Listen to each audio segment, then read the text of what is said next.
The night Beth checked into the hotel, she was already exhausted. Her muscles ached from the long bus ride, and her head pounded from the heat. It was supposed to be a quick stop, a break from the relentless monotony of the road.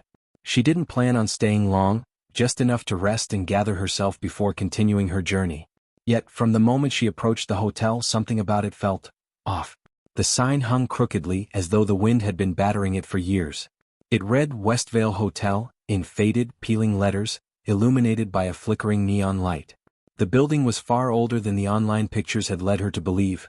Cracked brick walls, windows obscured by heavy, moth-eaten curtains, and a front door that creaked ominously when she pushed it open. Inside, a faint smell of dampness clung to the air, and the wallpaper, once a vibrant floral pattern, had browned and curled at the edges. The reception area was deserted. "Hello," Beth called out, her voice echoing unervingly through the empty lobby. For a moment, she considered leaving, but her body screamed for sleep. Surely the room would be better. After several long seconds, a man appeared from behind the desk, his sudden presence startling her. He was tall and gaunt, with a pale face that seemed drained of life, like someone who hadn't slept in days. His eyes were sunken, shadowed in a way that made Beth feel uneasy, though she couldn't quite place why. His smile, thin and tight, did little to ease her discomfort. "Room for one." His voice was raspy, each word dragging through the air like it was pulled from deep within him. Beth nodded, feeling a strange weight settle in her chest. As he handed her the key, his fingers briefly brushed hers. His skin was cold, unnaturally cold. Beth recoiled without meaning to, but the man didn't seem to notice. He only gestured toward the dimly lit hallway. "Room 308. Top floor," he muttered. "There's no elevator." Beth managed a weak smile, though it felt forced. Clutching her bag, she made her way down the corridor, the floorboards creaking beneath her feet. The hallway stretched on far longer than it should have, with old dim sconces flickering intermittently along the walls. The stairwell was narrow and steep, each step groaning under her weight. She felt the unsettling sensation of being watched, though she was alone. The building felt like it was breathing around her, like the very walls were aware of her presence. Her pace quickened as she reached the top floor. Room 308 was at the end of the hall, its door chipped and scuffed, the number barely hanging on. She hesitated for a moment before pushing the key into the lock. The door creaked open, revealing a room that was surprisingly normal. Relief washed over her. It wasn't luxurious, but it was clean. The bed looked comfortable enough, with fresh linens neatly tucked in. A small window overlooked the darkened street below, and though the wallpaper was dated, it didn't have the same decaying quality as the rest of the hotel. She exhaled, realizing how tightly she had been holding her breath. Unpacking the few belongings she carried, Beth collapsed onto the bed, sinking into the mattress with a sigh. For a moment, everything was still. Quiet. The only sound was the soft hum of the old heater in the corner, warming the room just enough to be comfortable. But as the minutes ticked by, she began to notice little things. The heater, for instance, it wasn't plugged in. And yet it continued to hum. The window rattled gently, though there was no wind. Beth sat up, staring at the heater with unease. Maybe it was just an old building, full of quirks and noises. She tried to push the feeling aside, reminding herself that she was tired, her mind playing tricks on her after a long day. But then came the knock. It was soft at first, barely noticeable, like a faint tap. Beth frowned, glancing toward the door. Maybe it was just someone passing by, she thought. But as she lay back down, the knocking came again, louder this time. Insistent. Her heart began to race. She sat up, staring at the door, which remained firmly shut. Her fingers clenched the blankets as the knocking grew more erratic, almost frantic, as though someone, or something, desperately wanted to come in. "Hello?" she called out, her voice trembling slightly. No answer. The knocking stopped abruptly. Beth's pulse hammered in her ears. She slowly rose from the bed, inching toward the door. She placed her hand on the cold metal knob but hesitated. What if? Before she could finish the thought, a whisper slithered through the crack beneath the door. Soft, barely audible, like a breath carried on the wind. Beeth. Her name drawn out like a taunt. Beth's blood ran cold, her fingers slipping from the knob as she stumbled backward. Her breath caught in her throat as she stared at the door, willing it to stay closed, to stay locked. It couldn't be real. It had to be her imagination. She was exhausted, on edge from the journey. That was it. She was. Beeth. The voice came again, this time louder, clearer, with an edge of malice that froze her in place. This wasn't her imagination. Something was there. And it knew her name. Beth sat frozen in place, her body trembling as she tried to make sense of the whispering voice that had crept through the door. The sound of her own name, hissed with such malice, echoed in her mind, refusing to leave. She backed away slowly, her gaze never leaving the door as though expecting it to burst open at any moment. It didn't. For a long while the room remained eerily silent. The knocking had stopped and the voice was gone, leaving only the low hum of the strange heater in the corner to fill the quiet. But the unease lingered, wrapping around Beth like a heavy, invisible cloak. Maybe it was the stress. Maybe the exhaustion from the long journey had finally caught up to her, fraying her nerves and making her paranoid. It had to be that, or she was starting to lose her mind in this godforsaken place. She needed to sleep to clear her head. Beth reached for her headphones, hoping to drown out the persistent anxiety clawing at the edges of her sanity. As soon as she slipped them on, the familiar, soft rhythm of ambient music filled her ears.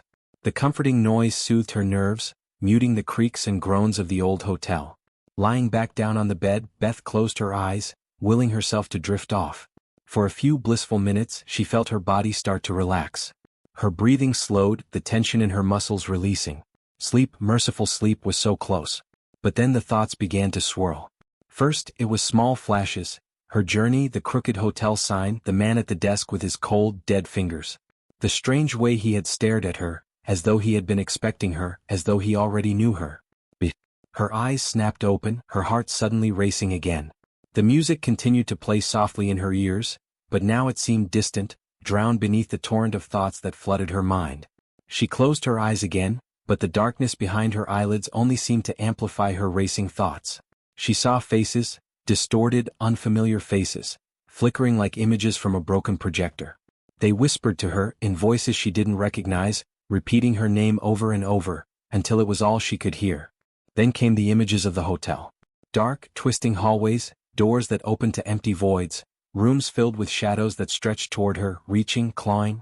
Beth shot up in bed, yanking the headphones off as her breath came in shallow gasps. Her mind felt like a cage, filled with endless, chaotic thoughts, none of them making any sense. She needed air. She needed to get out of this room. Grabbing her phone, she bolted for the door, half expecting the handle to resist, to lock her inside this suffocating space. But it turned easily and she stepped out into the hallway. The air in the corridor was colder than she remembered, the dim lighting casting long eerie shadows on the worn carpet. The quiet was unnerving. She had expected to feel safer outside the room, but the heavy silence only heightened her unease. The hotel felt wrong. Alive almost. Every step she took seemed to echo endlessly, like the walls were listening, watching. Beth started walking, not sure where she was headed. Maybe outside, maybe just anywhere away from room 308. Her footsteps quickened as the oppressive quiet closed in around her. That's when she heard it. A dragging sound, faint but unmistakable, coming from somewhere ahead. A slow, deliberate scraping like something heavy being pulled across the floor. Beth's heart pounded in her chest as she followed the sound, her pulse roaring in her ears. Her feet moved almost of their own accord, carrying her deeper into the hallway toward the source of the noise. Then she saw it. At the far end of the corridor, partially hidden in the shadows, was the man from the reception. The gaunt, pale figure, his movements slow and deliberate, was dragging something behind him. Someone. Beth's blood turned to ice. The figure in his grip was limp, a woman, her dark hair matted against her face. She wore a nightgown, but it was stained, dirty, and her skin had a grayish pallor. He dragged her effortlessly as though she weighed nothing at all. Her bare feet scraped across the carpet, leaving dark, wet streaks behind them. Beth felt a scream rising in her throat, but it wouldn't come. She stood frozen, her body betraying her, as the man continued to pull the woman toward one of the rooms. He moved with a grim purpose, his eyes never straying from his task. He stopped at room 305. Beth's mind raced. She should run. She should turn around and leave, get out of this place and never look back. But her legs refused to move. Instead, she watched in horrified silence as the man opened the door to room 305 and dragged the lifeless woman inside. The door clicked shut behind them and the hallway fell silent once more. For a long moment, Beth stood there, her mind struggling to process what she had just witnessed. She wanted to convince herself that it hadn't been real, that she was hallucinating, but the wet streaks on the carpet said otherwise. She had to do something. Call someone. Get help. But then the door to room 305 creaked open. Beth froze as the pale man stepped out, his eyes locking onto hers. For a second, neither of them moved. His expression was unreadable, but there was something in his eyes, something dark, something far beyond anything Beth could understand. Without a word, he walked past her, his cold presence sending a chill through her bones. He moved down the hallway with slow, deliberate steps, disappearing around the corner. Beth's heart pounded in her chest. What was she supposed to do now? She knew what she had seen. He had dragged a body into that room. But as the silence closed in around her, doubt began to creep into her mind. Maybe she was losing it. Maybe the hotel, the isolation, had warped her perception. But no, she had to know. Swallowing her fear, Beth moved toward room 305. Her hand shook as she reached for the doorknob. It felt icy cold beneath her fingers. She twisted it slowly, pushing the door open just enough to peer inside. The room was empty. Her breath caught in her throat as she stepped inside. No body. No blood. No sign of the man or the woman. The room was eerily pristine, as though nothing had ever happened here. Beth's skin crawled. She was sure she had seen him drag someone in here. She had seen it. The wet streaks outside. But inside there was nothing. And then she felt it. The air in the room shifted, a cold breath against the back of her neck. Something was behind her. Beth's heart stopped. Slowly, as though every muscle in her body had turned to lead, she turned around. But there was no one there. Only the door, swinging slowly shut as the shadows in the corners of the room seemed to deepen, to stretch toward her, closing in. And then the whisper returned. Beth. Beth was never seen again.